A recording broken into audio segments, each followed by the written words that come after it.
रात का अंधियारा दूर होने लगा। सुबह का उजाला थोड़ा थोड़ा निकलने लगा।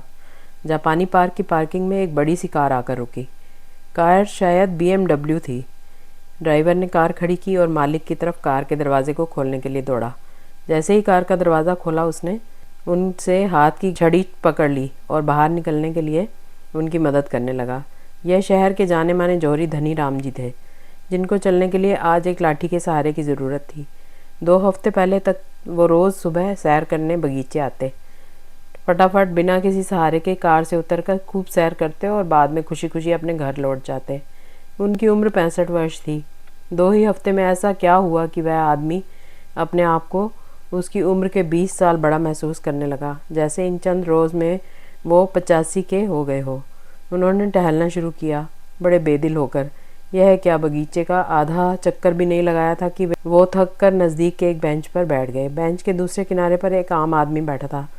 जी हाँ, वो आम आदमी ही था कपड़ों से। उसकी साधारण सी चप्पल पोशाक में उसने एक सूती कुर्ता पजामा पहन रखा था। उम्र में वो करीब 45 का था, लेकिन अपनी उम्र में 30 वर्ष अधिक का लग रहा था। वो पैदल चलकर आया था। जाहिर है ज़िंदगी के थपेड़े ने उसे उसकी उम्र में 30 वर्षों का इजाफा कर दिया था।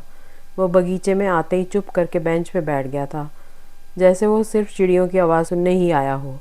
उसका नाम करमचंद था, लेकिन शायद उसके कर्म ऐसे थे कि बहुत कम लोग उसे जानते पहचानते थे।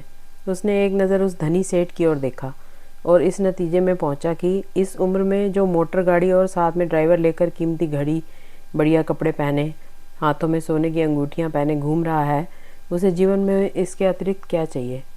धनीराम का ध्यान थोड़ी देर बाद करमचंद की तरफ गया और वो बहुत बेचैन हो उठे। वो बार बार मुड़कर उसकी ओर देखने लगे। उनको लगा कि मानो आज तो वो अपने जीवन की सारी कहानी उसे सुनाकर ही रहेंगे। धनीराम के परिवार में उनके और उनकी पत्नी के अलावा 2 बेटियां थीं। अभी 2 साल पहले ही अपनी बड़ी लड़की की शादी शहर के एक रईस घराने में बड़ी धूमधाम से की थी। शादी धूमधाम से होनी थी क्योंकि वो किसी रईस की लड़की की शादी थी। शादी भी ऐसे परिवार में हुई थी जो लड़का अपने परिवार की संपत्ति का इकलौता वारिस था। फैक्ट्री, आलीशान बंगला, 4-4 बड़ी गाड़ियाँ, सब कुछ तो उन्होंने शादी से पहले ही देख लिया था। लड़का देखने में सुंदर नौजवान, जैसे किसी फिल्मों की दुनिया से ताल्लुक़ रखता हो। धनीराम ने दिल खोलकर दहेज दिया, आलीशान गाड़ी दी, सब कुछ उन्होंने अपनी साख अनुसार दिया। उस पर अपना भरपूर प्यार लुटाने में जुट गए। उसके जन्मदिन पर तो उन्होंने हद ही कर दी। दिन में 5-5 बार गुलदस्ता भेंट किया। उसकी हर छोटी बड़ी ज़रूरत को पूरी करने में लग गए। लेकिन बहुत जल्द उनकी आंखें खुल गई। दामाद की शराब और जुए की लत की वजह से उसने फैक्ट्री में 90% हिस्सेदारी उसके दोस्त को बेच दी थी, ऐसा उन्हें पता चला। बंगला, गाड़ी, सब कुछ गिरवी था। लड़की को मारना पीटना और नित्य नई फरमाइश उसके मायके वालों से करना रोज़ का क्रम बन गया। दहेज का दाना बड़ा होता गया और अब हर छोटी छोटी चीज़ की कमी भी धनीराम के घर से पूरी होने लगी। धनीराम की छोटी पुत्री भी थी, उससे भी वह एक बड़े दहेज के साथ विदा करने का समय नज़दीक आ रहा था। ये बात उन्होंने अपनी बड़ी लड़की को बताई। बड़ी लड़की ने ससुराल की मांगों से तंग आकर और अपनी छोटी बहन के दहेज को ध्यान में रखकर कुछ दिन पहले ही खुदकुशी कर ली। करमचंद भी पास में बैठे बैठे सोचने लगा कि काश वो भी इस सेठ की तरह रईस होता तो उसे अपनी प्यारी बेटी अंजू की मौत का गम ना उठाना पड़ता। दहेज ना दे पाने के कारण उसकी अंजू ने असमय ही दुनिया को अलविदा कह दिया था। दहेज से लड़के ने ऐसी क्या कोई खास फरमाइश की थी। उसने एक मोटरसाइकिल ही मांगी थी, वो भी उसके पीछे उसकी वजह वाजिब थी। उसका स्कूटर इतना पुराना था जो उसे उसके बाप से मिला था। नई मोटरसाइकिल लेकर वो उसमें अंजू को घुमाने ही ले जाता। हर नए विवाहित जोड़े की कुछ इच्छाएं होती हैं। मोटरसाइकिल दहेज में देना ज़रूरी है, ऐसा उन्होंने रिश्ता करते समय ही बता दिया था। मोटरसाइकिल भी एक ही तो मांगी थी, कौन सी कोई 2-4 मांगी थी।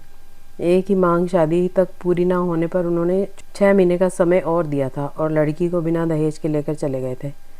अब इस तरह साल गुजर गया, कुछ जवाई को समझाते और कुछ बहाने बनाते हुए आखिर नतीजा यह हुआ कि एक दिन गुस्से में आकर उसने अंजू को जलाकर मार डाला। दहेज ना दे पाने के गलती भी तो खुद करमचंद की ही थी। सभी जानते हैं और मानते हैं कि दहेज हमारे समाज में एक अभिशाप है। दहेज लेने वाले को यह लेना बहुत अच्छा लगता है और देने वाले को थोड़ा ख़राब। फिर भी यदि हम समाज में यदि अपना नाम और प्रतिष्ठा बढ़ाना चाहते हैं तो बढ़ चढ़कर दहेज देते हैं। हम यह समझते हैं कि ज़्यादा दहेज देने से हमारी बेटी ज़्यादा सुखी रहेगी, यदि हम पर्याप्त दहेज देने में असमर्थ हैं तो हम अपनी बेटी के दुखों को मिलने का दोषी खुद को समझते हैं। शायद हमारा समाज ही नहीं चाहता कि दहेज प्रथा ख़त्म हो, इसलिए ना ही वो कोई सरकार द्वारा उठाए गए कदम में सहयोग करेगा और ना समाज खुद इससे निकलने के लिए उठ खड़ा होगा।